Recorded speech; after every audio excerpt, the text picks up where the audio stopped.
आज हम डिस्कस करेंगे फार्माकोलॉजी का topic drug used in myasthenia gravis. तो सबसे पहले हम बात करते हैं माइस्थेनिया ग्रेविस। तो माइस्थेनिया ग्रेविस का मतलब होता है जो मसल्स होती हैं बहुत ज्यादा वीक हो जाती हैं, मसल्स में बहुत ज्यादा थकान हो जाती है, उस कंडीशन को माइस्थेनिया ग्रेविस कहा जाता है। और जो माइस्थेनिया ग्रेविस है ये ऑटो इम्यून डिसऑर्डर है जिसमें हमारा इम्यून सिस्टम एंटीबॉडी बनाता है और वही एंटीबॉडी क्या करती है मसल रिसेप्टर को ब्लॉक कर देती है, डिस्ट्रॉय कर देती है। इसलिए जो माइस्थेनिया ग्रेविस होता है वो हमारा ऑटो इम्यून डिसऑर्डर होता है। ये क्या करता है जो नर्व होते हैं और मसल्स होते हैं उनके बीच का जो लिंक होता है, कम्युनिकेशन होता है, उसको भी ब्रेक कर देता है माइस्थेनिया ग्रेविस। अब है हमारा माइस्थेनिया ग्रेविस के सिम्टम। अब जो माइस्थेनिया ग्रेविस है जो मसल्स होती हैं बहुत ज्यादा वीक हो जाती हैं, आर्म की मसल, लेग की मसल, डबल विजन, धुंधला दिखना स्टार्ट हो जाता है और बोलने में प्रॉब्लम होती है, कोई भी चीज खा रहे हैं च्यू करने में बहुत ज्यादा प्रॉब्लम होती है क्योंकि मसल्स बहुत ज्यादा वीक हो जाती हैं और थकान हो जाती है और सांस लेने में प्रॉब्लम होती है। अगर हम नॉर्मल मैकेनिज्म की बात करें तो नॉर्मल मैकेनिज्म कैसे फंक्शन करता है हमारा कि जब माइस्थेनिया ग्रेविस नहीं होती हमारी बॉडी में तो बॉडी हमारी नॉर्मल बिहेव करती है। तो जो मसल का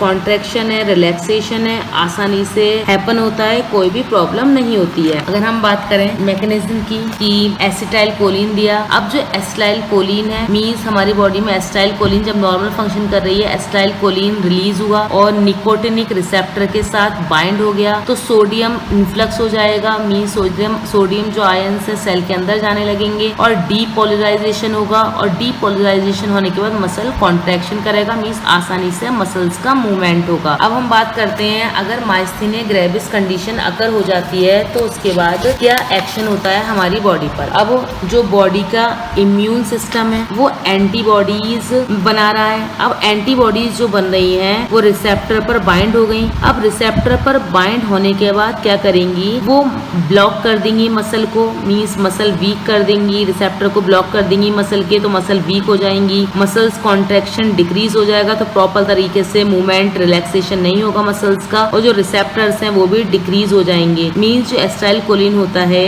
ये कम्युनिकेशन को लॉस कर देती है, नर्व को और ब्रेन का कम्युनिकेशन नहीं हो पाता है जिसकी वजह से ये कंडीशन आती है। अब बाकी स्टूडेंट जिसने चैनल को सब्सक्राइब नहीं किया है, लाइक नहीं किया है, वो चैनल को लाइक करिए, सब्सक्राइब करिए। बाकी नेक्स्ट एंटीकोलिनेस्टेरेज की बात कर रहे हैं। ये भी हमारा माइस्थेनिया ग्रेविस का ड्रग है इसको ट्रीट करने के लिए। तो जो माइस्थेनिया ग्रेविस है ये डिसीज हमारी मसल को वीक कर रही है तो एंटीकोलिनेस्टेरेज दिया जा रहा है ट्रीट करवाने के लिए माइस्थेनिया ग्रेविस को। तो जो एंटीकोलिनेस्टेरेज ड्रग दिया जा रहा है ये कोलिनेस्टेरेज एंजाइम को इनहिबिट कर देगा। तो जो कोलिनेस्टेरेज इनहिबिट कर देगा एसिटाइल कोलिन को बाय हाइड्रोलाइसिस कंडीशन। तो फिर क्या होगा जो ये ड्रग होते हैं ये इनहिबिट कर देंगे एंजाइम को तो कंसंट्रेशन जो होगा एसिटाइल कोलिन का वो इंक्रीज हो जाएगा तो आसानी से रिसेप्टर बाइंड होंगे, आसानी से मसल कॉन्ट्रैक्शन हो पाएगा। ये इंक्रीज कर देंगे एसिटाइल कोलिन के रिलीज को तो एंटीबॉडीज रिप्लेस हो जाएंगी और अच्छी एंटीबॉडीज बनेंगी, फंक्शन प्रॉपरली होगा। Example neurostic mind. नेक्स्ट है इम्यूनो सप्रेसेंट। अब इम्यूनो सप्रेसेंट ये ड्रग क्या कर देंगे एंटी जो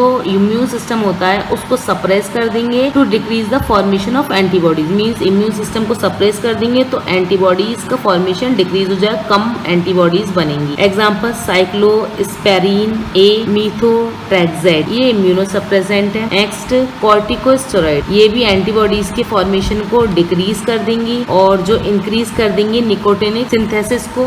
बाकी नेक्स्ट है हमारा प्लाज्मा फ्रेसेस। मीन्स हम बात कर रहे हैं प्लाज्मा एक्सचेंज। अब जो प्लाज्मा एक्सचेंज है ये टेक्निक होती है माइस्थेनिया ग्रेविस को ट्रीट करने के लिए। इसमें क्या होता है जो प्लाज्मा होता है ब्लड का उसको एक्सचेंज कर दिया जाता है सब्स्टिट्यूट प्लाज्मा से। तो प्लाज्मा हमारा सब्स्टिट्यूट प्लाज्मा से एक्सचेंज हो जाता है तो जो एंटीबॉडीज होती हैं वो बॉडी से रिमूव हो जाती हैं और इम्यून सिस्टम अटैक नहीं करता है हम अपने ओन खुद के टिश्यू को तो प्रॉपर तरीके से बॉडी फंक्शन करती है। हमने बात कर ली drug used in myasthenia gravis. अब हम बात कर रहे हैं ड्रग यूज्ड इन ग्लूकोमा। अब सबसे पहले जो ग्लूकोमा कंडीशन है ये आई की कंडीशन है जिसमें जो आई है वो ब्लाइंड हो जाती हैं। मीन्स लॉस ऑफ विजन हो जाता है। सबसे पहले तो धुंधला दिखाई देने लगता है, उसके बाद ऑप्टिक नर्व फाइनली जो ऑप्टिक नर्व है फाइनली डैमेज हो जाती है और पर्सन को दिखाई देना बंद हो जाता है, पर्सन ब्लाइंड हो जाता है। तो जो नर्व कनेक्शन होता है आई का और ब्रेन का वो डैमेज हो जाता है क्योंकि बहुत ज्यादा इंट्राओकुलर प्रेशर आई पर पड़ जाता है। वो कंडीशन ग्लूकोमा कंडीशन कहलाती है। जो इंट्राओकुलर प्रेशर होता है वो 20 41 mmHg से ज्यादा हो जाता है। अब नेक्स्ट है कि सिम्टम्स के क्या क्या हैं। सबसे पहले है कि आंखों में बहुत ज्यादा पेन होता है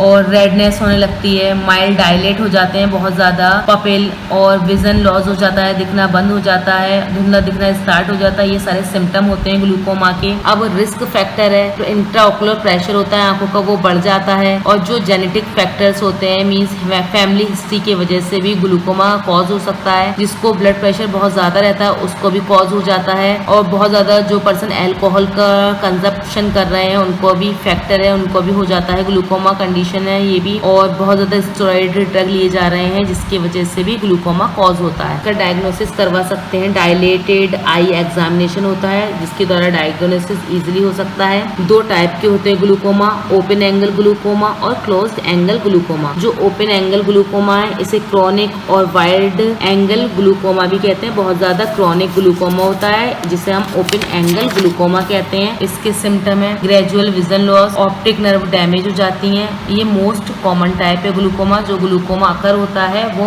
ओपन एंगल ग्लूकोमा ही होता है। एंगल क्लोजर ग्लूकोमा को एक्यूट और नैरो एंगल ग्लूकोमा कहते हैं। इसमें जो एक्वस ह्यूमर का फ्लो होता है वो ब्लॉक हो जाता है तो ड्रेनेज डिक्रीज हो जाता है और ये बहुत ज्यादा सीवियर होता है, बहुत जल्दी हो जाता है और पेनफुल बहुत ज्यादा होता है। ये इमरजेंसी कंडीशन होती है एंगल क्लोजर ग्लूकोमा। सिम्टम है बहुत ज्यादा पेन होगा, नोजिया होने लगेगा, ब्लड विजन धुंधला दिखाई देने लगेगा। ट्रीटमेंट है इसका डिक्रीज कर देंगे इंट्राओकुलर प्रेशर को। तो इंट्राओकुलर प्रेशर जब डिक्रीज हो जाएगा तो एक्वस ह्यूमर भी डिक्रीज हो जाएगा बनना और ड्रेनेज डिक्रीज हो जाएगा एक्वस ह्यूमर का। बाकी स्टूडेंट्स जिसने भी सब्सक्राइब नहीं किया है चैनल को सब्सक्राइब करिए और बाकी लास्ट प्रीवियस वीडियो नहीं देखी हो तो प्रीवियस वीडियो देखिए। अब ये ड्रग है हमारे ग्लूकोमा को ट्रीट करने का अल्फा एगोनिस्ट। ये इंट्राओकुलर प्रेशर को डिक्रीज कर देगा by increasing uveoscleral outflow means aqueous humour के ड्रेनेज को इंक्रीज कर देगा। एग्जांपल है एप्राडोनाइडीन। नेक्स्ट है बीटा ब्लॉकर। अब जो बीटा ब्लॉकर है ये इंट्राओकुलर प्रेशर को डिक्रीज कर देगा और by decreasing the formation of aqueous humour means aqueous humour का फॉर्मेशन को डिक्रीज हो जाएगा तो इंट्राओकुलर प्रेशर भी डिक्रीज हो जाएगा। Example timolol. नेक्स्ट है प्रोस्टाग्लैंडिन। प्रोस्टाग्लैंडिन एनालॉग में क्या होता है same occur as alpha agonist means intraocular pressure decrease हो जाएगा by increasing uveoscleral outflow. Example